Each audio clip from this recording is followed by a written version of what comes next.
Hello दोस्तों, मेरा नाम है राहुल और आज हम बात करेंगे silicon Valley bank. Silicon Valley bank में जो कोलैप्स हुआ है वो अमेरिका का सबसे बड़ा बैंक था और जिसमें ये कोलैप्स हुआ है। मतलब ये फाइनेंशियल एक तरीके से फ्रॉड कह सकते हैं। बैंकों का काम क्या होता है? नॉर्मली बैंकों का काम होता है कि लोगों का पैसा डिपॉजिट करना और लोगों के जो पैसा डिपॉजिट किया उसके बदले में लोन देना। लोन और जो लोन दिया है उसका जो रेट ऑफ इंटरेस्ट है वो हमेशा हायर होता है जो भी हम डिपॉजिट करते हैं उसके रेट ऑफ इंटरेस्ट से।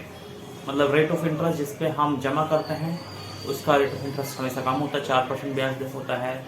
और जो रेट ऑफ इंटरेस्ट पर लोन दिया जाता है बैंक के द्वारा वो 10 से 12% का ब्याज दर होता है। उस ब्याज दर पे लोन प्रोवाइड किया जाता है बैंक के द्वारा। तो यही इनका जो डिफरेंस होता है, यही इनका प्रॉफिट मार्जिन होता है। एसवीबी बैंक भी इसी बेस मॉडल पे काम करता है, बट ये इस मॉडल पे काम नहीं करता है।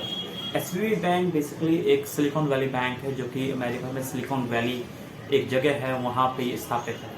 सिलिकॉन वैली एक जगह है जहाँ पे सारे स्टार्टअप्स और सारे न्यू बिजनेस जो टेक जाइंट्स बिजनेस है वो सब वहीं पे हैं। जैसे गूगल हो, अमेजोन हो या और भी जितने भी बड़े बिजनेस हैं अमेरिका में, वो सब उनके हेड ऑफिस सिलिकॉन वैली में ही स्थित है। तो इसमें इनका काम क्या था? सिलिकॉन वैली बैंक का इनका मेन काम था कि जो भी नए स्टार्टअप्स हैं, नए जो वेंचर कैपिटलिस्ट हैं, उनको लोन प्रोवाइड कराना। सिलिकॉन वैली बैंक एक ऐसा बैंक है जो कि 10 मार्च को कोलैप्स हुआ था और ये सबसे बड़ा बैंक है जो कि अमेरिका का 16 सबसे बड़ा बैंक है जो कि लैंडिंग देता है स्टार्टअप्स को और वेंचर कैपिटलिस्ट को। तो इनका जो 56% जो लोन प्रोवाइड करते हैं वो वेंचर कैपिटलिस्ट को प्रोवाइड करते हैं। वेंचर कैपिटलिस्ट कौन होते हैं? वेंचर कैपिटलिस्ट वो लोग होते हैं जो कि जो इनिशियल इन्वेस्टमेंट प्रोवाइड करते हैं, जो स्टार्टअप्स होते हैं उनको इनिशियल इन्वेस्टमेंट प्रोवाइड करते हैं। तो ये वेंचर कैपिटलिस्ट को भी लोन प्रोवाइड करते हैं। तो ये स्टार्टअप्स का, और जैसे ही ये फाइनेंशियल क्राइसिस आया तो ये 2008 के बाद सबसे बड़ा फाइनेंशियल क्राइसिस जो है अमेरिका में आया है, जो कि एसवीबी बैंक के नाम से है। एसवीबी जो सिलिकॉन वैली बैंक उससे मिलकर एक बैंक है एसवीसी इंडिया में। एसवीसी बैंक का फुल फॉर्म है शामराव वित्थल कोऑपरेटिव बैंक। तो एसवीसी बैंक में भी एक ऐसी खबर है कि इसके जो शेयर हैं वो काफ़ी मतलब डाउन जा रहे हैं और मतलब इसमें बहुत ही नेगेटिव सेंटिमेंट्स आ रहे लगे हैं।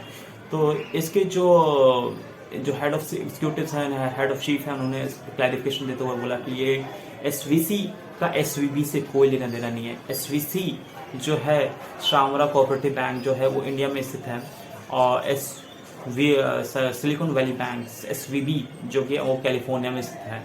तो ये उड़ती उड़ती नाम सिमिलर होने की वजह से लोगों के दिमाग में कंफ्यूजन होने लगा कि इंडियन बैंक ने एक कोलैप्स किया, जो कि इंडियन बैंक नहीं है। बेसिकली ये सिलिकॉन वैली बैंक एक अमेरिकन बैंक है।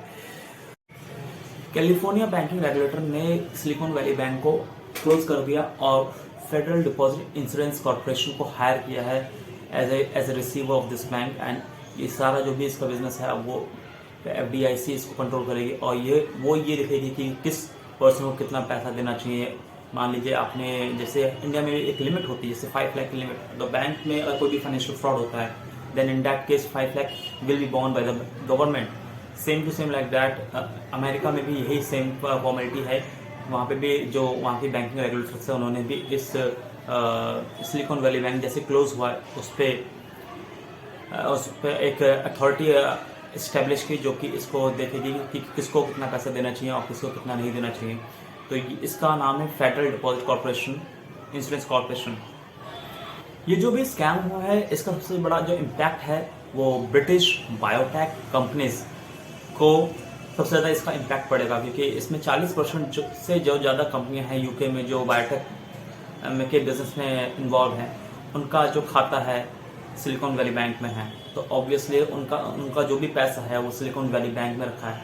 तो ऐसे में उनको जो भी पैसा निकालना है तो वो अचानक से निकाल नहीं सकते हैं, बिकॉज इसका देश दुनिया के जो बैंकिंग के जो शेयर हैं उस पर नेगेटिव इम्पैक्ट पड़ा है और बैंकिंग जितने भी शेयर्स हैं वो बहुत ही हाईली डाउन हुए, चाहे यूरोप की मार्केट है चाहे इंडिया की मार्केट हो।